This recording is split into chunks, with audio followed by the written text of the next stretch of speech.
Sometimes life tests people in ways they never expect, and sometimes the smallest act of kindness becomes the turning point of an entire future.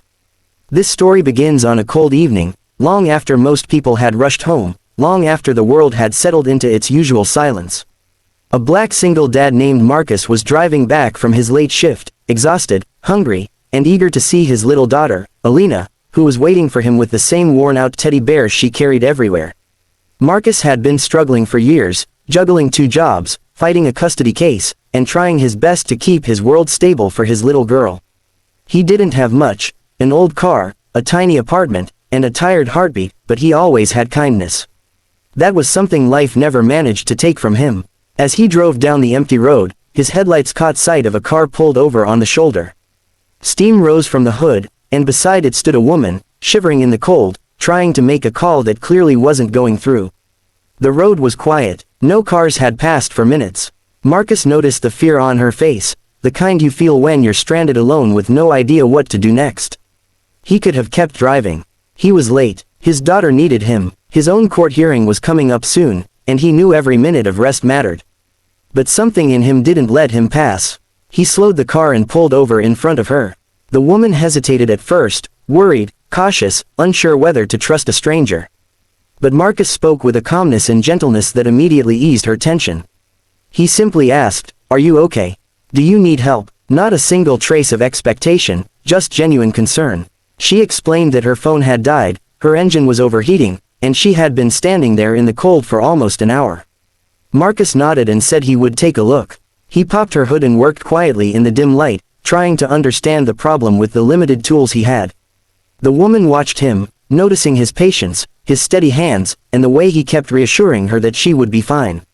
After 20 minutes, he managed to temporarily fix the issue so she could at least drive safely to the nearest service station.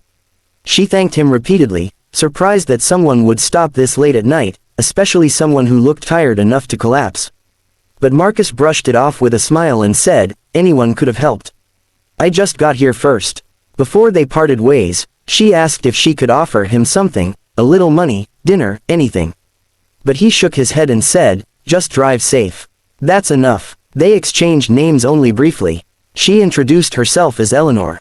He introduced himself simply as Marcus. Then they both drove away, with no idea that their paths would cross again, this time in a way that would shake him to his core. The next morning, Marcus dressed in his only formal shirt, ironed so many times it was starting to shine.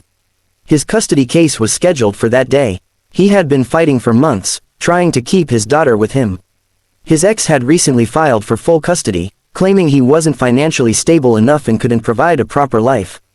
Marcus had no lawyer, no money to hire one, and no family to testify for him. All he had was the truth, that he loved his daughter more than anything and would give every piece of himself to protect her. He held Alina's hand tightly as they walked up the courthouse steps. She looked at him with her wide, innocent eyes and asked, "Daddy, are they going to take me away?" Marcus swallowed hard, forcing a smile. "No, baby, I'm right here." When he entered the courtroom, he froze. Sitting at the judge's bench was the same woman he had helped the night before. Her hair was neatly tied, glasses on, robe pressed. She looked completely different, but he recognized her instantly. And she recognized him too. Her eyes widened with shock, but she quickly regained her formal composure. The hearing began. Marcus's ex had a well-paid lawyer who presented every argument possible to make Marcus look unfit. They mentioned his long working hours, his small apartment, his financial instability, and even his lack of childcare support. Marcus stood silently, feeling the weight of the world push against him. He didn't interrupt. He didn't defend himself aggressively.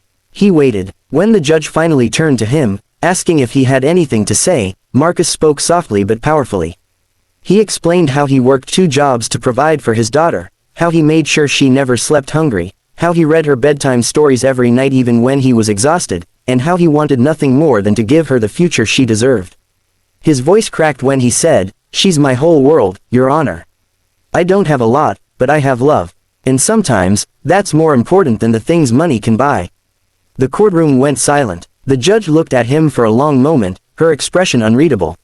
She wasn't just seeing a man before her, she was remembering the stranger on the road who stopped to help without asking for anything. She recalled the gentleness in his voice, the sincerity in his eyes. She knew he hadn't recognized her when he stopped. He didn't help her because she was important. He helped because it was who he was. She asked a few more questions, her tone softer now. She asked about his daughter's routine, her school, the bond they shared. Marcus answered honestly, and even his ex couldn't deny that Alina adored her father. After a brief pause, the judge made her decision. She granted Marcus full custody. At that moment, Marcus felt his legs weaken. Alina ran to him, wrapping her arms around his waist, and he held her so tightly as if he was afraid she would vanish. Tears filled his eyes, years of exhaustion, fear, and struggle finally breaking loose. The judge dismissed the courtroom but quietly motioned for Marcus to wait. When everyone else had left, she approached him with a small smile. "You didn't recognize me, did you?" she asked. Marcus blinked, confused. She continued, "I was the woman on the road last night. You stopped when no one else did. You helped without expecting anything. You were kind even when you were tired and hurting. People like you deserve a fair chance. And your daughter deserves the father she loves." Marcus didn't know what to say. He simply whispered, "Thank you." She nodded and said, "Take good care of her. You're doing better than you think." That moment stayed with him forever, not because he helped a stranger, but because kindness had returned to him in the most unexpected way, at the moment he needed it most. From that day forward, Marcus lived with a renewed sense of hope. He still worked hard. Life didn't suddenly become easy. But he had his daughter, and that was enough. He carried the lesson with him always, that even the smallest act of goodness can echo back into your life in ways you never imagine. And every year, on the anniversary of his custody victory, Marcus and Alina drove down that same road, not to celebrate luck, but to celebrate kindness, the invisible force that changed their fate forever.